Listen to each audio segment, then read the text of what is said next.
মনি kitchen tips থেকে সবাইকে স্বাগতম। আবারও একটা নতুন ভিডিও নিয়ে চলে আসলাম। রান্না করব এখন আলুর দম। এখন কড়াইতে তেল দিয়ে দিচ্ছি।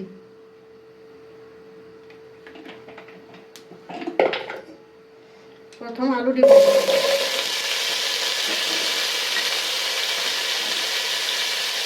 লবণ, হলুদ,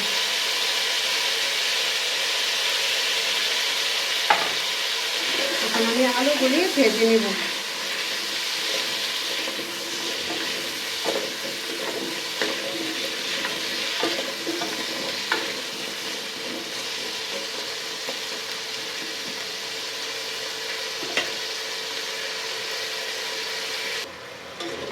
একটু মাঝে মাঝে নাড়াচাড়া করে দিতে হবে আলুগুলি।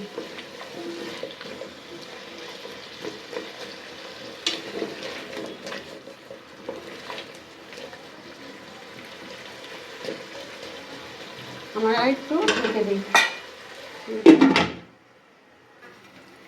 এখন আমি আলুটা, এই যে এখন আমার আলু ভাজা হয়ে গেছে, এখন আমি উঠিয়ে নিব আলুগুলি। এখন আমি উঠিয়ে নিচ্ছি। আলুগুলি ভাজা হয়ে গেছে।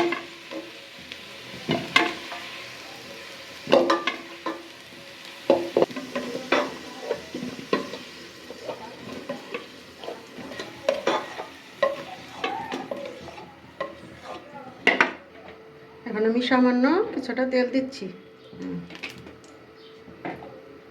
আমার আলু ভাজার তেল আছে, এই জন্য আমি অল্প দিলাম। শুকনো মরিচটা এমনি চিরা চিরা দিবেন। তেজপাতা, দারচিনি আর এলো এলাচ, একটু ভাজা ভেজে নেব।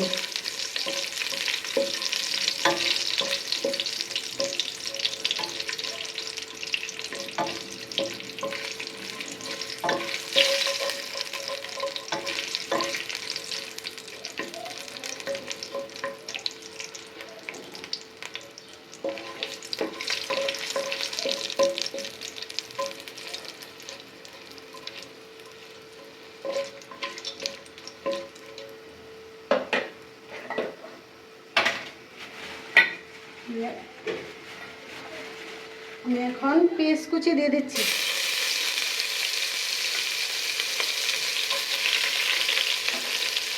কুচিটা একটু লাল লাল করে ভেজে নেব।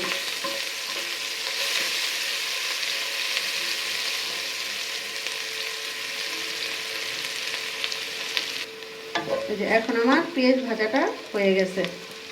এখন আমি একে একে সব মশলা দিয়ে দেব। প্রথম দিয়ে দিচ্ছি রসুন বাটা, আদা বাটা, কিছুটা পেঁয়াজ বাটা, লবণ, এখানে আছে বাদাম বাটা, জিরা বাটা, আর কিছুটা কাঁচামরিচ ভেজে দিচ্ছি, আর একটু টমেটো কুচি।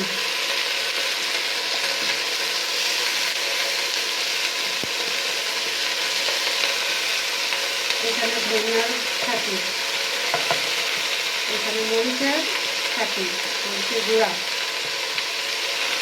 হলুদের গুঁড়া,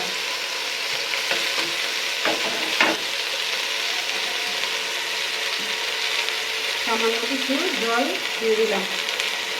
এখন আমি মশলাটা কষিয়ে নেব সুন্দর করে।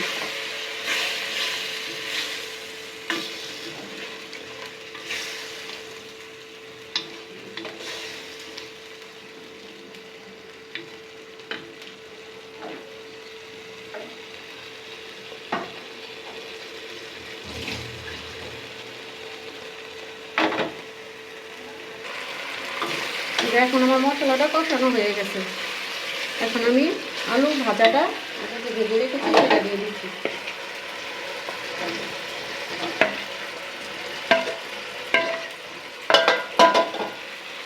আমি এখন কষিয়ে নেব।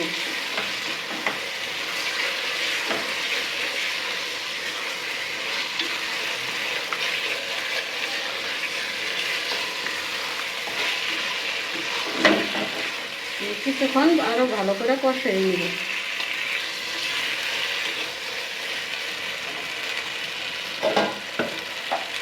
সাথে সামান্য চিনি দিয়ে দিচ্ছি।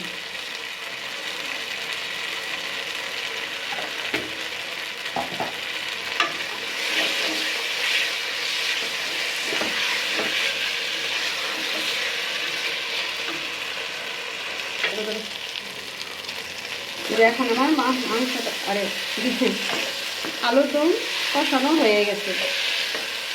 এখন আমি জলটা আগে থেকে গরম করে রেখেছি, সেই জলটা দিয়ে দিচ্ছি।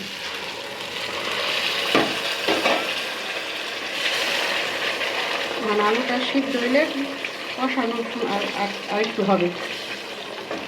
সাথে আমি গরম মশলা দিয়ে দিচ্ছি।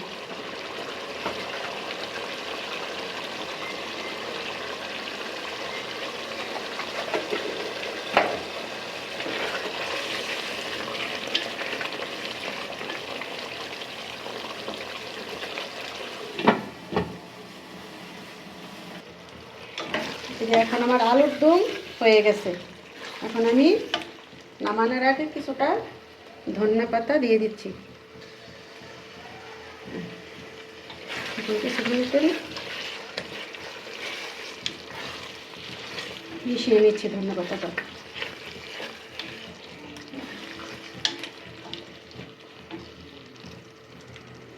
আমার আলুর দম হয়ে গেছে। আমার এই আলুর দম রান্না কমপ্লিট।